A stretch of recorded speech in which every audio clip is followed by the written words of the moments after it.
Well, for more, we can talk now to our regional correspondent, Johan Grillo, who's on the line. First of all, on these results, what can you tell us? Because I understand, for one thing, the turnout here is being disputed. Yeah, very big dispute about the turnout. The government says there were 65% of Nicaraguans who voted, but an independent NGO said it was only 20%, only 1 in 5 people voted. And now one of the issues with this dispute is it's very hard to get solid numbers because the foreign press were basically banned from covering the election. One colleague got on a plane, or tried to get on a plane in Mexico City to Nicaragua, and they said the government of Nicaragua doesn't want to go, was not allowed there. So the only people there were no electoral observers or independent electoral observers, were kind of pro-government, pro-Nicaraguan government people.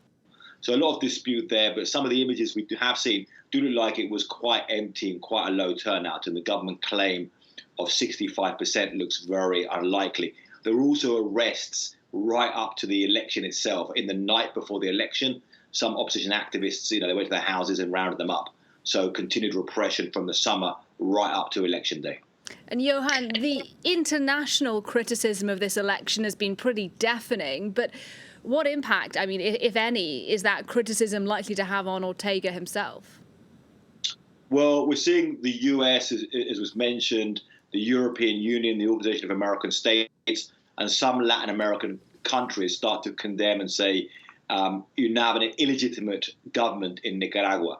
The US is preparing a framework to sanction Ortega himself and his immediate family and advisors, so that he won't be able to travel to the United States, open a US bank account or that kind of thing.